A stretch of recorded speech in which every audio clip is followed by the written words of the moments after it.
Hey everyone, this is Snake from VG Legacy. I'm gonna show you a time-lapse video of how I fixed my computer. This video is dedicated to my mom to show her how to make a time-lapse video. Again, this video is more of a tryout than meant to be entertaining. Well, my computer was a complete mess because I have it for a couple of years now, and I've been adding cheap and junk parts to it to the point that it was noisy, slow and very power inefficient. I also added new operating systems to it when I felt like it, making this computer a clunky triple boot. I wanted to replace the smallest hard drives, give the large disk of 1 terabyte a clean format and put in a new terabyte disk.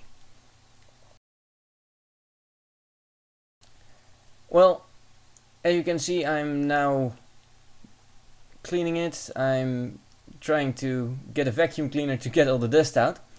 This thing was very dusty. There were large parts of dust clogging up my RAM. I had to remove it, and later on, well, I had problems with that specific piece of RAM. It gave a system error also. If you want to know, yes, this computer is so kludgy I have to keep the fan in place with rope. That was the cheapest way to go, actually. The video card was very noisy, so I put on a passive cooling device. Problem was that didn't cool it hard enough, so I had to put in another fan I found in the junk. This is just rewiring everything. And here goes the new 2 terabyte disk.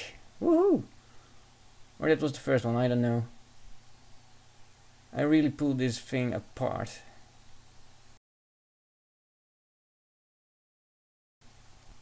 No, that's the new disk. Well, I put them in at roughly the same time. There goes the connection to the disks. And there goes the CD drive back in again. I replaced it from top to bottom because then I would have more room in the case to put all my wiring.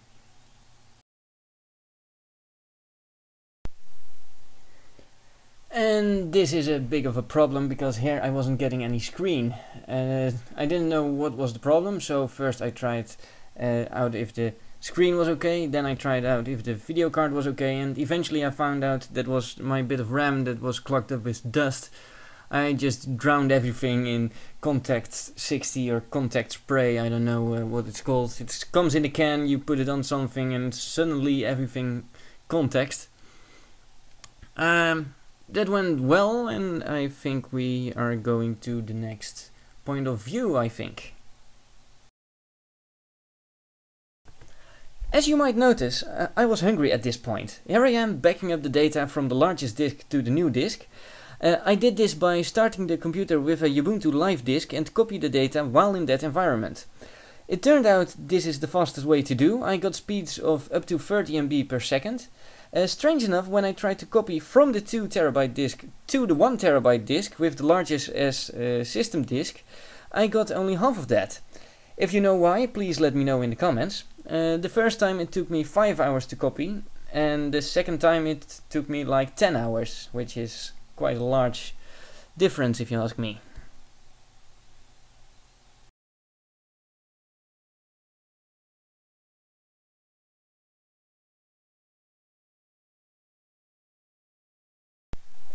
Here I tried to clone my old Windows XP installation to the 1 terabyte disk. I've tried several ways, but take it from me, don't bother cloning an operating system to another disk, it usually doesn't work. It's easier to just copy your documents from one home directory to another and configure the new system just completely from scratch. As you can see, I was getting very frustrated at this point.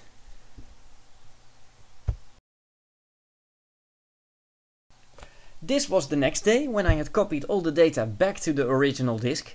I made a switch with which I could turn the noisy fans on and off, and the wires were too long, so I had to cut and strip them with a Stanley knife. Although it would make a funny video, I'm glad I didn't cut myself, especially when I know my mother is watching this. As you will see, the fans emit light and the switch turns it on and off, which helps against noise.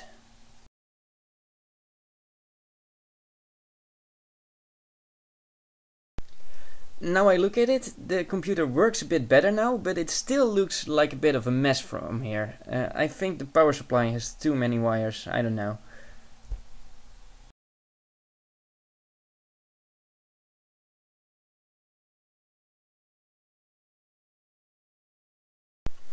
I apologize for the political message on the back of my t-shirt.